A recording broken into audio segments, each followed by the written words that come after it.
Fala galera que me acompanha aqui no canal do YouTube. E aí pessoal, como é que vocês estão? Tudo bem? Tudo certo? Bom, um dia agitado, uma segunda-feira bastante agitada no Internacional.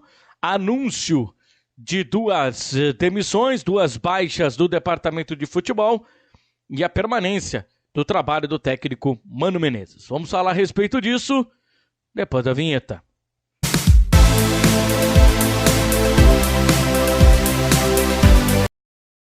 Mas antes de prosseguir com o vídeo, queria pedir para você se inscrever no canal e ativar as notificações clicando no sino, deixar o like, comentar e compartilhar. Vamos lá então, meus amigos, vamos falar então a respeito aí do Internacional.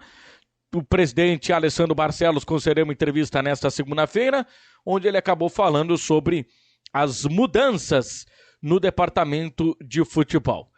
Sai o executivo William Thomas, sai também o coordenador técnico Sandro Orlandelli. O Sandro Orlandelli era mais uma figura, um objeto figurativo, um cargo figurativo, podemos colocar assim, lá no Internacional, até porque um cara que era de uma outra função, era head scout, passou a ser coordenador técnico do Internacional, não agregou muito.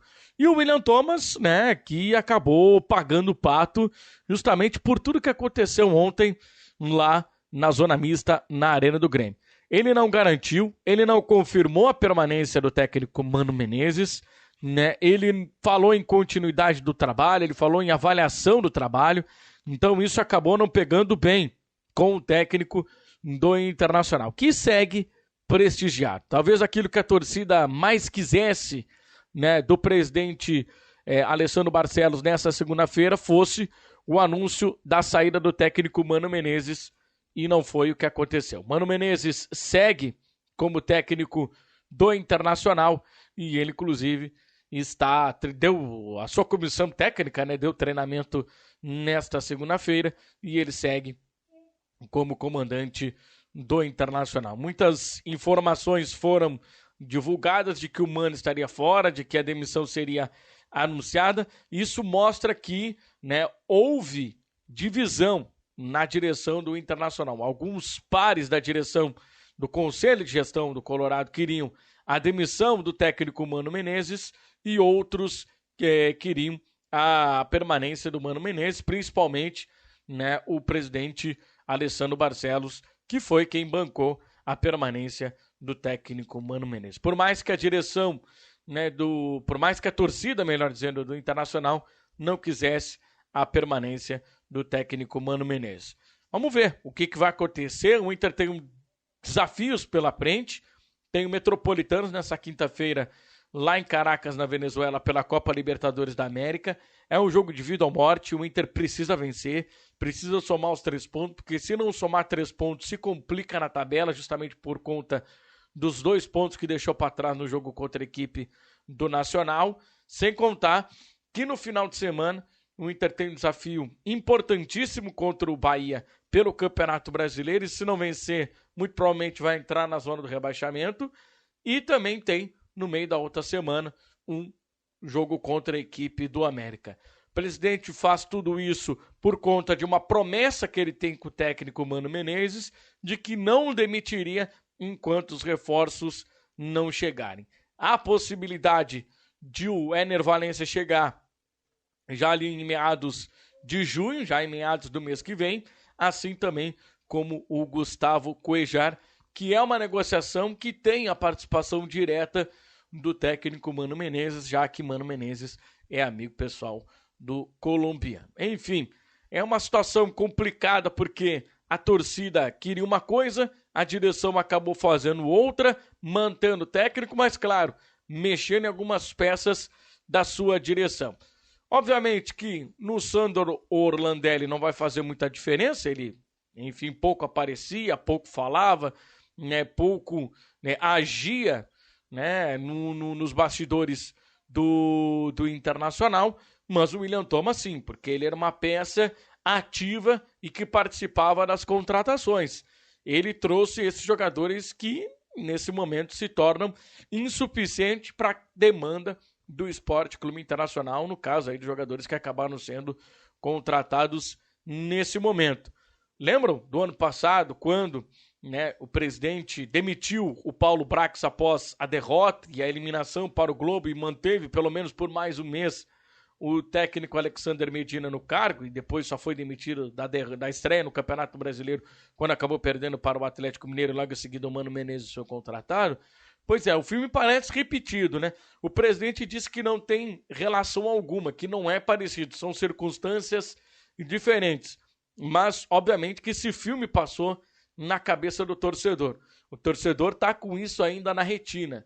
E, ao que pode ser o lado positivo, né, pro torcedor, o torcedor colorado tem que se agarrar em alguma coisa positiva, né? Se dá para dizer que há algo positivo nisso tudo que está acontecendo, é que quando o Internacional trouxe os principais jogadores na temporada passada, foi quando não tinha mais, né, o executivo, quando trouxe o Vitão, quando trouxe aí o Alan Patrick, entre outros jogadores vieram, quando o Internacional já não tinha mais a figura do Paulo Brax. Será que agora, né, as contratações passarão, né, pelo analista de mercado, Dave Bandeira, e também, né, pelo presidente do Internacional, Alessandro Barcelos, que farão, né, as negociações diretamente, não precisarão mais do executivo de futebol. Enfim, o Internacional muda, não mudando. Tira peças que não estavam agregando, que não estavam contribuindo e aposta na manutenção do técnico Mano Menezes. Palavras do presidente Alessandro Barcelos. O Inter já teve, né, já conseguiu praticar um bom futebol em 2022. Esperamos que em 2023 o Internacional pelo menos consiga repetir aquilo que fez em 2022. 2022 parecia meio proibido lá no estádio Beira-Rio, mas agora volta à tona porque o momento é difícil, o momento é complicado, são 5 derrotas consecutivas, uma paulada muito forte para o principal rival e agora o Inter tem 3 decisões pela frente. Por mais que a gente esteja no começo do Campeonato Brasileiro, já se torna uma decisão, porque, meu amigo, entrar na zona de rebaixamento, nem que seja no começo do Campeonato Brasileiro, para um time grande, é muito complicado. Já estamos vendo como é que tá a água batendo na bunda lá do Corinthians, né? A situação está complicadíssima, o Corinthians estava conseguindo um bom empate contra o Flamengo, tomou um gol no final, e, minha amiga, a tendência é o negócio piorar. O Corinthians tem uma decisão agora no meio de semana pela Copa Libertadores da América, o Inter também tem a decisão pela Copa Libertadores da América, então o Inter tem que fazer de tudo para não entrar na zona do rebaixamento. E aí fica aquele questionamento. Se tirasse o Mano Menezes, que técnico viria? Qual técnico seria a solução para o problema do Internacional? Será que o Crespo seria a solução? Será que o Rogério Ceni seria a solução? Será que o Jorginho Dunga seria a solução? Será que a manutenção do Mano Menezes será a solução? Enfim, a gente não sabe o que vai acontecer. Aqui ninguém é profeta do acontecido. Mas algumas mudanças precisavam acontecer. O Inter já mudou a preparação física, o Inter já mudou, né, a direção executiva, o Inter já mudou o coordenador técnico. Aliás, né, por falar em preparação física, né, na entrevista pós-jogo, na Arena do Grêmio ainda, o técnico Mano Menezes tocou no rabo do antigo preparador físico, né? Jogou toda a culpa no antigo preparador físico, né? Não sei o que aconteceu nesse meio do caminho, porque depois do jogo contra o América, se não me engano, ele falou a respeito disso, ou no contra o jogo contra o Atlético Paranaense, agora não vou me recordar bem, mas ele fez uma proteção ao Giancarlo Lourenço. E agora, no jogo contra o Grêmio, ele acaba tocando tudo no rabo do antigo preparador físico. Enfim, coisas do futebol. Não se esqueça de se inscrever no canal, ativar as notificações clicando no sino, deixar o like, comentar e compartilhar. Um abraço e até o próximo vídeo. Tchau!